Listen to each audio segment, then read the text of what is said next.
Hell yeah. Yo, Cuts by Reggie. Real quick, right? We're gonna do a quick review of the shaver, the reSurge from Andis. If you're not subscribed, please subscribe. If you like the videos, you can hit the thumbs up. If you dislike the videos, you can hit the thumbs down. Comment, share, all the good stuff that come with the YouTube world, right? So the reSurge shaver is a shaver that Andis was having at travel shows, and they was popping out everywhere, and the world was ready for it. We was waiting on it. This is one of the newest products from Andis, right? It is the reSurge shaver, $200 on their website. I'm pretty sure you can find it somewhere cheaper now. I know every time I put out a price for something that I buy for, somebody will tell me where I can get it from cheaper, which is usually the case. Most of the time when I'm ordering stuff, either I'll get it on pre-order from the actual website, or right when the company put it out that they got it for sale, I just go to the website and get it. You get what I'm saying? Now, most of the time, like I've said before, I go to Atlanta Barber and get a lot of stuff, or Fort Worth Barber Supply in Texas. I order from them, but a lot of times I just get from the website. So $200 reSurge shaver. I did an unboxing. I'll leave the link down below. This is the shaver. You get 60 minutes of runtime. This is one thing I like. I do like the double foil, of course, but they got this little cutter in between that kind of help cut with long hair. But anyway, I ain't gonna see here long. It's a good shaver. And when I say it cuts very smooth, you don't have to keep going over and over anything. It's almost like a once over. Of course, you're gonna go over because you're used to going over it, and of course, you're gonna make sure that when you're balding out something, you're gonna make sure it's smooth. This is a very simple, lightweight, goes through everything. I mean, goes through the hair that you're trying to get bald. So, like I said, I do like that it cuts longer hair. I don't like that it cuts longer hair, because it does cut long hair. So it's just something that you have to get used to, because let's say you put in the bald line. So you're going and you balding out the rest of it. I'm not saying we're all professional. Most of us are professionals. So when we're using the shaver, we're not going all the way up to the line anyway. We're just balding right below it. But let's just say you make a mistake and you go up a little bit and you nick where you got that line at, it's gonna take it up. Cause it just, like with certain shavers, like I use the Gamma, the Prodigy, using that, or even using the Finale. If you hit that bald line, you can kind of nick at it a little bit, and it won't necessarily take it completely out if you're just tapping at it. If you go against it with this, you're gonna start a whole nother line. And you're gonna eventually bring your fade up higher. Now, learning that and knowing that that's gonna happen, you're good. You're smooth, right? This is very lightweight. It don't feel durable. I haven't dropped it, but it don't feel like if you drop it, it's gonna survive anything crazy. All right. So it do got this pivot head as well, and it's supposed to be for going up under up under the neck. You can use it, you can move it with your hand, but when you're going across sections of skin and stuff, it don't really pivot that well. It don't really move. It's kind of stiff. And again, I haven't used the Bronze Series 9, and that's what a lot of people seem like they're kind of aiming for. I haven't used the Bronze Series, so I don't know how it is with that pivot and head. But when you buy a shaver, let's say you buy a shaver from just a dollar store, Walmart, ones with the pivot head, they kind of, they go with the skin. You got your Adam's apple up here. It's kind of flowing with your skin. This doesn't. It's just almost like you're using a box shaver. It doesn't. It's supposed to pivot, but it don't really pivot that much. Not while you're using it. All right. But anyway. I'm trying to get through it without making this video way too long. And anyway, this is the machine though. $200. The main question is going to be, is it worth the $200? So this is almost just like the Andis GTXO. This would be worth $200 if I didn't have other great options. So I want this to make sense. $200 for this, great deal. It cuts through longer hair. You don't have to keep going over hair over and over and over again.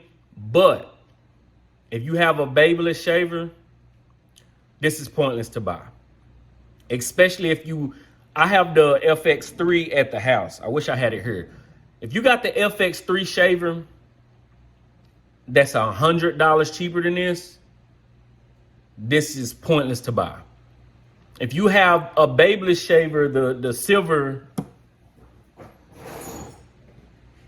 if you have the babyless shaver, $139, so what, $70 cheaper than this, $60 cheaper than this? There's no need to buy this Andis shaver. I like it though. I will continue to use this, and it will be my main shaver back and forth with the Gamma, because I do like the Prodigy, especially with them slick foils. But for $200, Andis is doing the thing where they're kind of, and companies can charge what they want to charge, because either you're going to buy it or you're not. So when we do talk about prices, either you're going to buy it or you're not. I mean, that's just the bottom line of it. So yes, it can be too much, it can be too cheap, it can be whatever. But when we get into the comparing spaces, you got the Andis reSurge shaver versus a babyless FX3 that cuts longer hair, cuts very smooth, very powerful, also give you longer runtime. The FX3 shaver gives you 3-4 hours of runtime versus a 60 minutes of runtime. Now the FX3 is more of a travel shaver versus a reSurge, which I don't know if they're focusing on let's market to the barber world or let's make it domestic for home use. For home use, maybe people buy barbers. Some barbers are willing to pay $200 for a shaver, but when you have options that is either on your level or better, making it $100 more is kind of unnecessary. Now, people like me, there's gonna be a lot of barbers that's still gonna buy it, but there's only 60 minutes of runtime on this. Now, when it comes to the 60 minutes of runtime, since it is a shaver, you're not using it day in, back to back, every head, bald heads all day long. Now, if you're working in a shop where you're doing skin fades, bald heads, back to back to back to back to back, that 60 minutes of runtime might be a problem to you.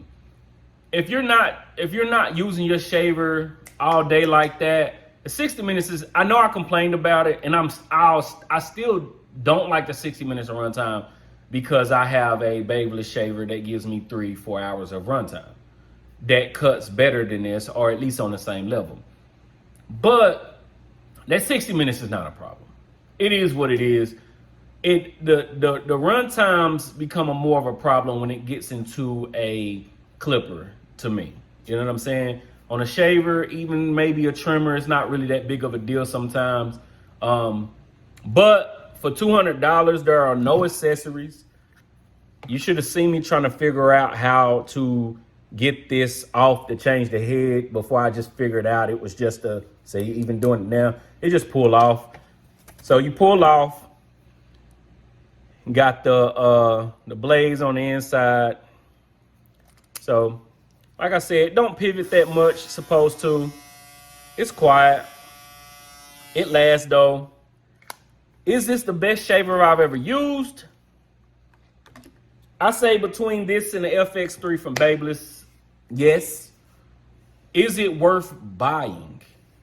Is it worth $200? It could be, but it's not. Is it worth to buy for any barber? Look, let me make this make sense. I'm going to continue using this. This is going to be my main shaver. It's a top shaver. Cuts, smooth, lightweight. I'm talking about you ain't got to keep going over it, and it's not too loud. Don't rattle. Nothing crazy. But if you're not looking to spend $200 and you still want that good shaver, clean cut, just get you a Babyliss. Save $100. Just get you a Babyliss FX3, the red one. Save you $100.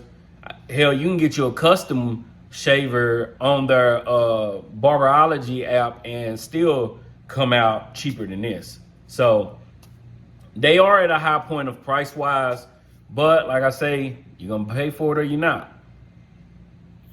So is it worth it? Yes, no. Should you buy it? Should you buy it? No. I don't know. I just want that to make sense. It's a great shaver, but it's not necessarily worth $200. Not when I got other options out there that's giving me the same effect. Shavers is not one of those things that shavers are important in the barber world, of course, but there are also not that you can do just fine with a Babyliss, an Andis, regular Andis shaver, a Finale. You can do fine with a Prodigy from Gamma, especially with the slick foils. You can do fine with those rather than rushing to spend $200 for the Andis reSurge. So it's good though. Just don't buy it. If you like the videos, like the videos. If you dislike the videos, there's a thumbs down button, comment, like, subscribe, all the good stuff. And real quick before I dip off, right? We're going into a new year.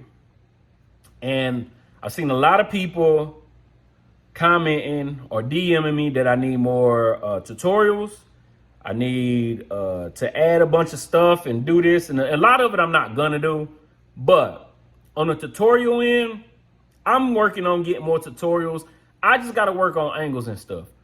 And also when I do post tutorials, they don't get views like that. So when I'm getting into the playing the numbers game of YouTube, when I do clipper reviews, I have more conversation with people on the clippers and the products versus my tutorials of haircuts. There's a multitude of tutorials out there. So, but I am working on putting more out. Maybe changing my background, doing something somewhere else, something different, right? As far as adding music throughout my YouTube channels, that's probably not gonna happen unless it is a tutorial. So I like it quiet when I'm talking and when I'm listening to people talk. So that's one thing. So I'm out. I'll be back with another one. Peace.